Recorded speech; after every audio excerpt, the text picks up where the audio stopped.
Well, hello there and welcome. You are listening to the Kindness Matters podcast, and I am your host, Mike Rathbun. What is this podcast all about? It's about kindness. It's a pushback against everything negative that we see in the news and on social media today, and it's a way to highlight people, organizations that are simply striving to make their little corner of the world a little better place.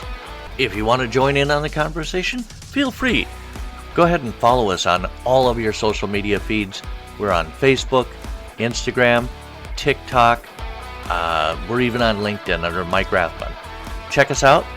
And in the meantime, so sit back, relax, enjoy, and we'll get into the Kindness Matters podcast. Hello and welcome to the show, everybody. I am so excited for you to be here. Thank you so much for taking the time to listen. And if anything you hear in this podcast moves you, inspires you, make sure to share it with your friends and family. My guest today, you guys, this is so cool. My guest today is Christine Kutnick, and she spent over 25 years making an impact in the nonprofit sector. She raised millions of dollars for amazing organizations. And in 2021, Christine and her husband made the bold decision to leave their 9-to-5 routines behind and embark on a journey to explore the world. However, because there's always a however, right? However, a life-changing fall in Switzerland, where she broke her ankle in not one, not two, but 3 places, became a pivotal moment of reflection and transformation for her. She was ready to get off the hamster wheel. In her 20s, Christine drafted her personal mission to be a catalyst for joy, harmony, and peace. Encouraged by friends who recognized her unique strengths, she stepped confidently into her next chapter. Today, Christine is a certified joy coach, guiding her joyriders. And see, this is an audio podcast, so nobody will see that. Joyriders to embrace change, cultivate inner peace, and rediscover happiness.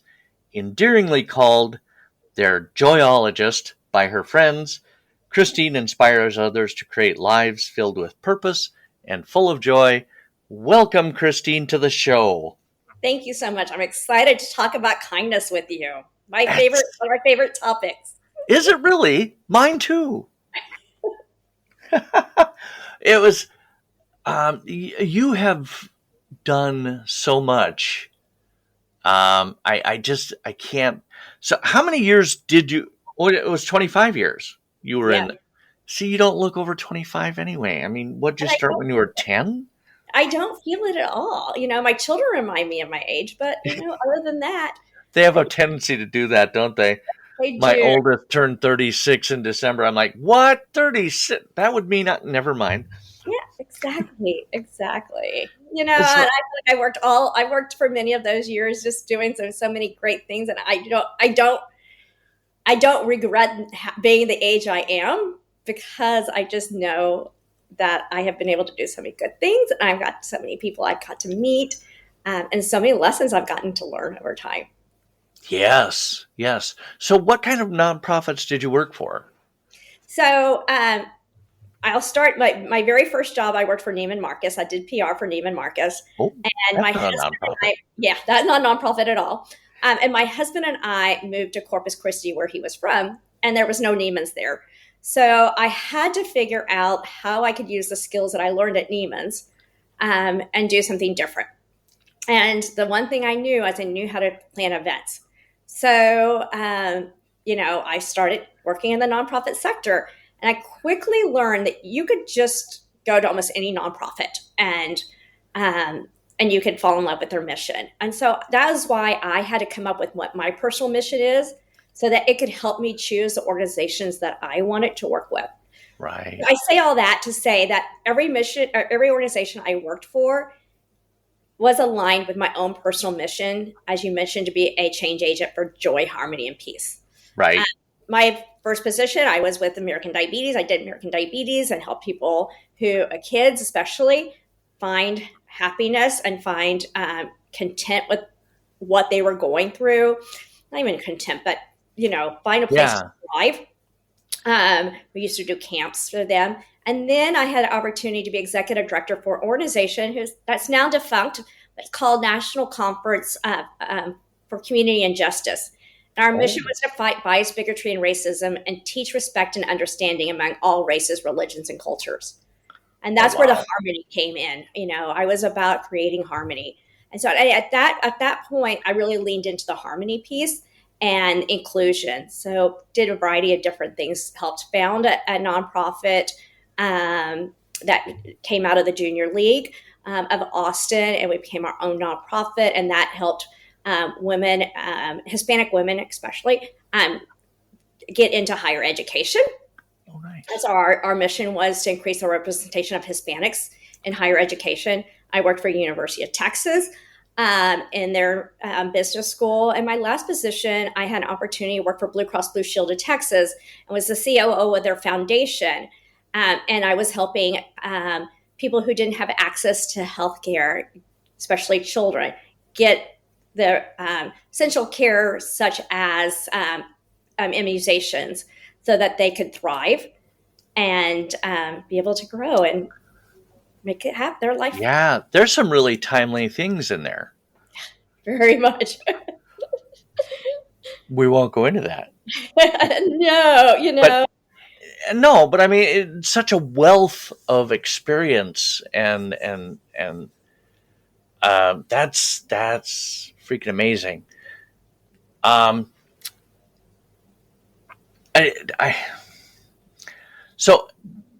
But that's time consuming, right? I mean, that's not really, those types of jobs are not really 9 to 5. We talked about you quitting your 9 to 5s, and I noticed on your website you say 9 to 5-ish. Exactly. Especially when we were in Corpus Christi, everywhere we went, I saw donors. And so our local grocery store is HEB. Shout out to HEB. And so every time I was at HEB, I would run into a donor. And so I always had to talk about what we were doing. So I was always on. I remember at a young age, younger age than I am now, when my son was, he was still in preschool and my daughter was just born. I would literally come home from work, put some food on the table quickly, whatever I could come up with quick, and then go back on the computer and start back at work. So, nonprofit sector is not a job that you could just leave at the end of the day, especially when you're executive director or in a senior leadership. We came from a place of scarcity in that space. And so it was very draining. And that's why after 25 years of being on that hamster wheel of every January or every August whenever that fiscal year started, we were back at zero. And so we had to recreate, come up with something new. And, in the years that you did really good in fundraising, they were like, awesome, that's amazing. Now you're going to increase that by 20%. Do it again. Yeah. So it wasn't like, okay, we're going to increase our number like what we were budgeted for, but it's like, no, but the number you did, we're going to increase that. So, so it was just kind of a hamster wheel and a lot of pressure. Yeah. And a lot of things that at the end of the day, I just felt like I didn't want people to feel like I did. And so the burnout is real in the nonprofit sector.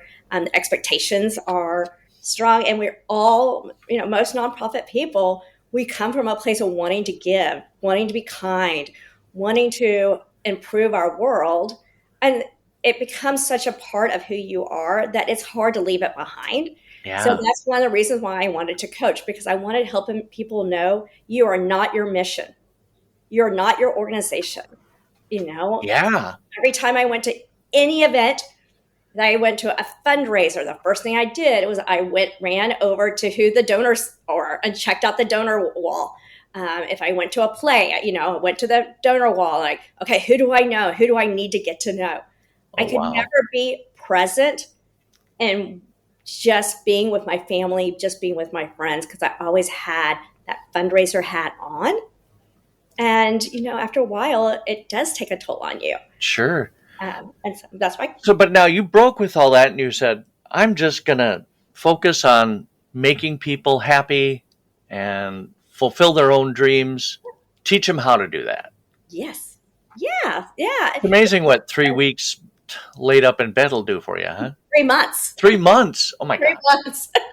I cannot imagine sitting in bed for 3 months. I am not a go-getter, but that's Yeah. too much. Yeah. And I was stubborn because I had friends even before we left when we would announce this is what we're doing. We're both quitting our jobs. We're going to go travel. And, so many people would say to me, I have a dream and I'm so envious because I'm not making it happen. And, the curiosity in me that I've always had, I was like, well, what is it that's holding you back from wanting to reach your dream? Mm-hmm. And could never say the answer. And it just broke my heart because I'm like, you can make it happen. You can make the choices to make it happen. It's not like my husband and I were living an extravagant lifestyle. My husband was a state employee. I was in the nonprofit sector. Right. And so we figured out how to do it. We knew what resources we needed. We figured out how to do it. So between hearing that, the fact that people are like, I have a dream and I don't know how to make it happen, and you need to coach people on how to do it, and seeing that there was a change in, I want to say, guard in the nonprofit sector. Because a lot of younger people are like, I don't know if I want to go into that space and being one of the execs, because they saw us never getting off our computers, working, responding to emails at 2:00 in the morning, etc. Yeah. I don't know that I really want to do that. And so, that's when I listen to my friends and like, this is what you're good at. You're good at being curious. You're good at being open and listening to people and without judgment. And you're good at just being present for someone. Like, coaching is the answer. So that's how I fell into the coaching world. Yeah. And you are all of those things.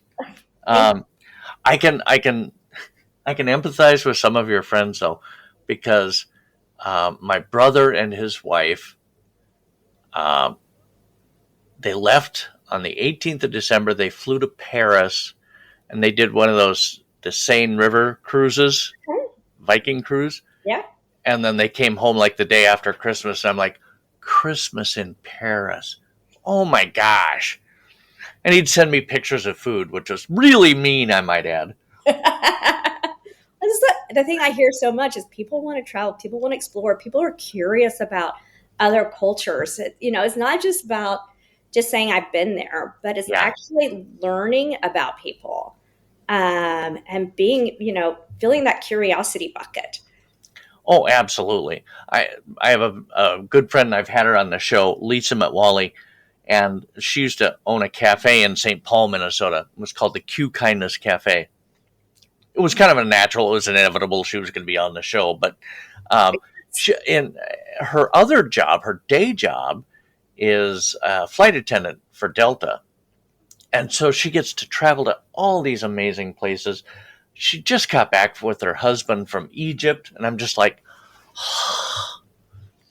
now, I mean, part of that probably, it's easier to travel when you can get a pass, right? When you work for the airline. Yeah. But still. Yeah, but that's what people are doing. They're figuring out how to make it happen. And that's the key, is understanding really what you want.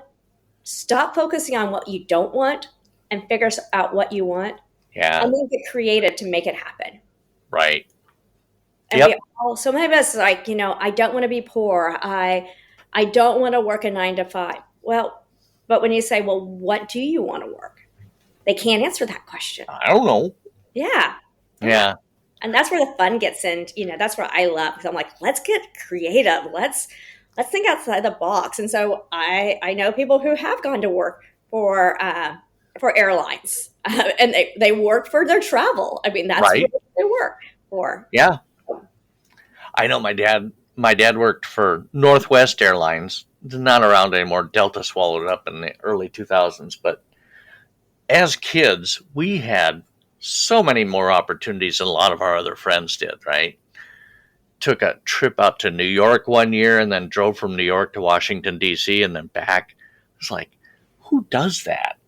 I think we were 15. I was 15. My brother was 13 at the time. It was a great trip. And what great memories you made.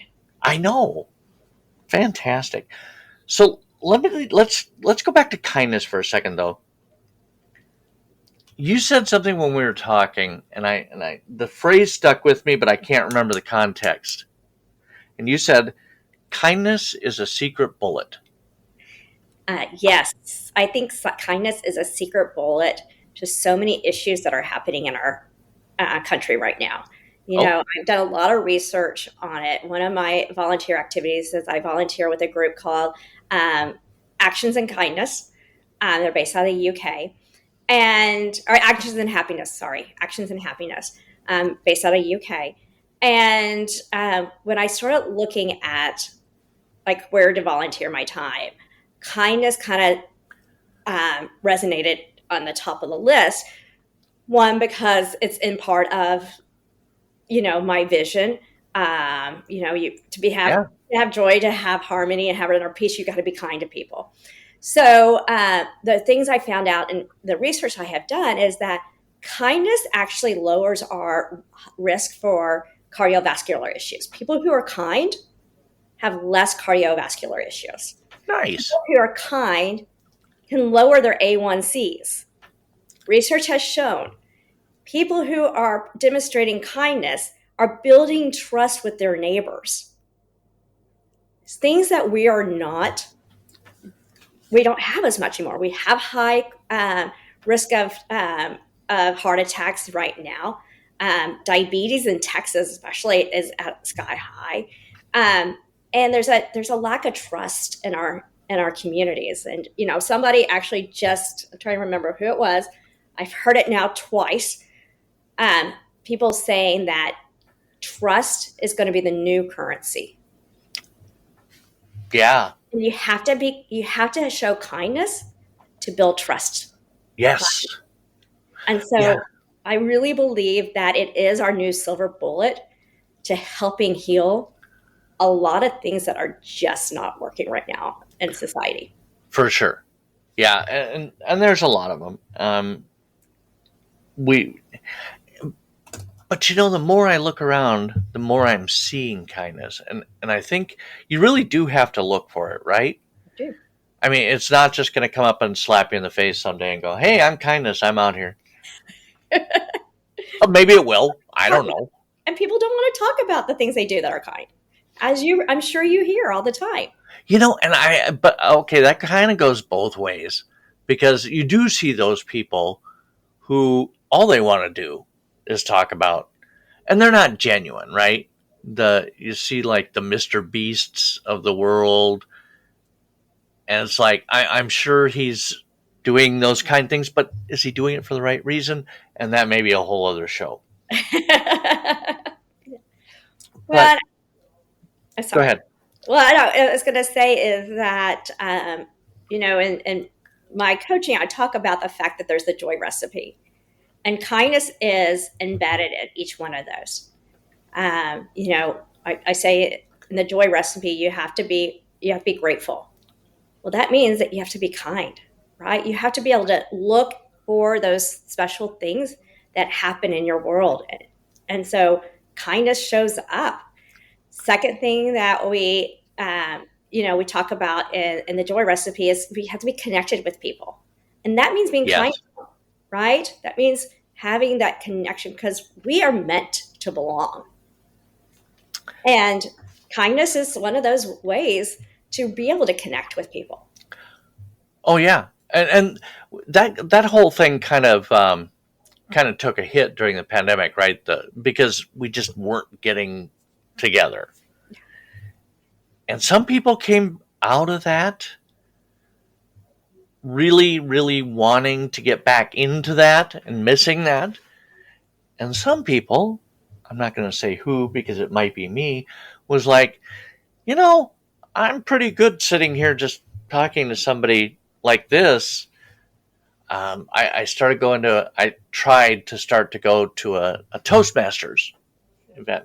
Yeah. And I went once, and I'm like, it's too people-y here. And I still go out, but like the Minnesota State Fair happens towards the end of August here. I absolutely had no desire to go stand around with about 5,000 other people crushed in, you know, that did not, but yes, I know you don't have to do that kind of big thing, but connection is absolutely paramount. You only need one other person to Right, connect with somebody, right? And right. you mentioned, how COVID changed connections. In my neighborhood, we had recently moved to a new neighborhood. My last child graduated, so we decided to pick up our life and try something different. And it was so cool how our neighborhood leaned in to kindness. We were all pretty new here. We all kind of felt disconnected. And I mean, to the point where like someone's like, okay, I'm braving going to the grocery store. We're walking distance to our grocery store. Oh, nice. And so we were like, okay, who needs what? And so whoever was braving their way to the grocery store that day would pick up stuff for everybody. Nice. We have a couple of restaurants in our neighborhood, and they're the people who, they're distributors or whatever, that people they got their produce from. Since they were not selling to the restaurants, they would sell their boxes of food, of vegetables, through their truck, and you could purchase a big box of food. That's a great idea. And so literally what, one of us would do is like, hey, just bought a box. This is what I have. I have 15 turnips, parsnip, 5 heads of lettuce. My family's not going to eat all that. Right. And so we would literally just give it away. And it kind of, and then someone is like, oh, I'm going next week to get it. So it kind of just built that community. Yeah. And helped us trust each other. Yeah. And so, there was other ways. There are many ways people handle. So many ways to connect. Yeah. And so, and that's the key, is just to figure out what can you do that's kind to help you connect with people. Because we, like I said, we were born to connect. We are born to belong, We are social animals. Yeah. If you believe in the story of Adam and Eve, there were 2 people. Not one. Not one. Think of Noah. When Noah boarded, he knew that the animals needed to have their person. So he boarded 2 of every animal. Exactly. Not one. Yeah. 2. Yeah. Yeah, absolutely. That's fantastic. So talk to me about your joyriders now. Yeah. Those are your clients, right? Those are my clients. So yes. Okay. So I always say that I have the luxury of getting to experience joy through my clients. My firm's called mudita, which means the joy you receive from others' joy. It's a Sanskrit word. And they invite me to be a part of this journey for them to find joy in their life. And so I always picture myself, I'm like, they're driving the car and I'm literally in the passenger seat. Hopefully it's a convertible, because my hands, I want to go high. Woo-hoo. And I'm just joining the joy ride with them by just partnering with them and creating that space. And, we get clear on what they are wanting to do. We create small action plans that are so that they can see that they can turn that reality in, just like the people who are like, oh, I have a dream, but I don't know how to do it. Well, we create an action plan so they can say, oh, well, let's take care of that for you. That's not so far-fetched after all. We address our limiting beliefs, all the little messages in our heads that are like, yeah, this can't happen. And we celebrate the small momentums so that it helps us move forward. And along the way, we're incorporating the joy recipe. The other parts of it, values alignment. We talk about self-care. Once again, connections. And the value and the joy recipe, it's gratitude, it's values alignment, it's connections, it's self-care, and then some kind of spirituality. What is the purpose of us being here, whatever that is? Right.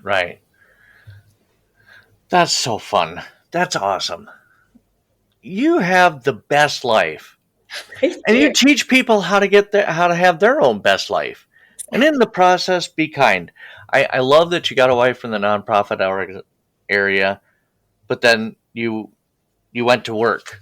You volunteered for a nonprofit. Definitely. Yeah. You can take the nonprofit out of the girl, but you can't take the girl out of the nonprofit, right? No, it's important to be part of helping our world be better. Yeah. And we can't depend on businesses to do everything. We can't depend on the government to do everything. It's a tripod. It is. We have to have all three sectors in our society. And so I love that I get to do all three of them. Yeah, absolutely. Wait a minute. Where's the government part? Well, my husband was a government employee, so okay. There. I check that box. I feel like I served my time with that. Oh, Christine, it was so nice to have you on. Thank you so much for giving me a half hour to chat with you. It was the most easy conversation I think I've ever had. Well, it was so much fun getting to know you. Thank you so much for being part of a movement that is inspiring people to be kind, to think outside the box. Just one simple thing to do. Yeah. I have a kindness bingo that I throw out once a year, and happy to include that, where it's, it challenges you. What can you do kind every day? Can you make it a blackout over the course of a month to do something simple thing kind? You know what? We've been talking about your business, and I guess I forgot to ask, what is the name of your coaching business? So thank you. It's Mudita. Mudita. Yeah, Mudita, Mudita coaching. And once again, the meaning of Mudita is the joy you receive from others' joy, and that's the best kind. That was a Sanskrit word you were talking about. Yeah, that's the best kind of joy. And I think that has to do with you can feel mudita when you are connected with people. Absolutely. And you can feel mudita when you are showing kindness to people. And seeing the reactions when you do something little, like buying them a coffee in line, right. Opening the door, right? When people are like, oh, I am being seen. That's simple, kind acts. And at the end of the day, ask how you're doing and then really listen for the answer. Exactly. And you feel it. You feel it back. Kindness is two ways, It absolutely. Another statistic about kindness is that our blood pressure lowers when we're performing acts of kindness to each other. Yep. Absolutely. It's so great. As somebody who their blood pressure just, got raised for some reason, I'm like, I'm going to do more acts of kindness and try to lower my blood pressure. I'll get that blood pressure down. Well, I will have a link to your website in the show notes. It was so awesome to talk to you. I really appreciate your time. Lovely meeting you. Thank you so much, and keep up the amazing work. Thank you. Thank you. Take care. I want to thank each and every one of you for taking time to listen to this episode with my guest, Christine Kutnick. I really hope you're able to take something positive from the time you spent with us. Maybe you'll be inspired. Maybe you'll be motivated. Maybe you'll be moved. If you experienced any of those positive feelings, please consider sharing this podcast with your friends and family. Also, please feel free to follow us on our socials like Facebook, Instagram, LinkedIn, and TikTok. And you know what? If you're feeling really moved, maybe give us a review on whatever podcast platform that you listen to us on. That would be amazing, and I would be so grateful. This podcast is part of the Mayday Media Network.